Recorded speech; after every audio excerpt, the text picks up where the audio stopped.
মমতা, যদি আমাদের গ্রামে এত বড় বড় জমিদার না থাকতো তাহলে আমাকেও চাকরি করার জন্য শহরে যেতে হতো। কথা তো তুমি ঠিকই বললে, কিন্তু তোমার এই সফলতার পেছনে আমাদের মেয়েরও ভূমিকা রয়েছে। মধুর জন্মের পর থেকেই সবকিছু ভালো হচ্ছে। একদম ঠিক কথা বলেছ মমতা, আমাদের মধু কোনো পরীর থেকে কম নাকি? তখনই সেখানে মধু চলে এলো। বাবা বাবা, ঘোড়া হও না, আমি ঘোড়ার পিঠে উঠব। আরে কেন নয় মা, আমি তোর জন্য ঘোড়া তো কি, গাধাও হয়ে যাব। এইভাবেই কিছুদিন কেটে গেলে তারপর আবার মমতা গর্ভবতী হয়। মমতা, মনে হচ্ছে ভগবান আমাদের উপর খুবই প্রসন্ন, তাই জন্যই তো আরেকজন পরীকে পাঠাচ্ছে। তখনই স্বর্গে দুজন পরী পরস্পরের সাথে কথা বলছিল। বোন, রমেশদের পরিবারে যে একজন পরী আসবে এই কথা তো সত্যি, কিন্তু এই লোকেরা কি ওই পরীকে চিনতে পারবে? এটা রমেশদের পরিবারের জন্য একটা পরীক্ষা। তুমি ঠিক বলেছ বোন, এবার শুধু দেখার বিষয় এটা যে ওরা পরীকে চিনতে পারে কিনা। এইভাবেই 9 মাস কেটে গেল। তারপর হঠাৎই মমতার পেটে ভীষণ যন্ত্রণা শুরু হলো। আহ মধুর বাবা, আমার পেটে খুব যন্ত্রণা করছে। তুমি তাড়াতাড়ি এদিকে এসো গো। এই শুনে রমেশ দৌড়াতে দৌড়াতে মমতার কাছে আসে। বাবা, মায়ের পেটটা এমন ফোলা কেন? মনে হচ্ছে অনেক খাবার খেয়ে নিয়েছে।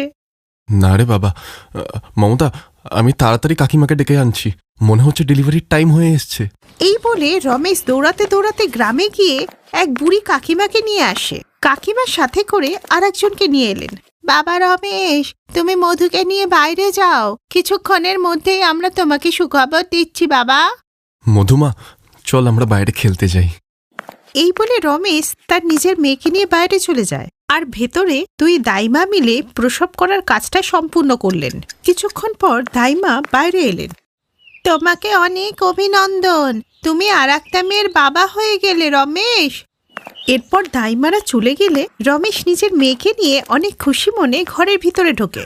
কিন্তু নিজের নবজাত শিশুকে দেখে রমেশ মুখ দেখালো, কারণ তার গায়ের রং ছিল কালো। এটা কি হলো মমতা? তুমি ফর্সা, আমি ফর্সা, মধুও ফর্সা, তো ওর রং এরকম কালো কেন? হ্যাঁ মধুর বাবা, ফর্সা কালোতে কি যায় আসে? ভগবানের যা ইচ্ছা তাই তো হবে। রাতও তো কালো হয়, কিন্তু রাতকে কি আমরা ঘৃণা করি?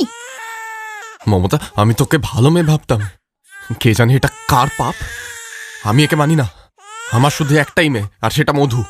রমেশের এই ব্যবহার দেখে মমতা খুবই দুঃখ পায়, কিন্তু মা তো মাই হয়। ও নিজের কালো মেয়েকে অতটাই ভালোবাসতো যেমন নিজের মধুকে ভালোবাসতো।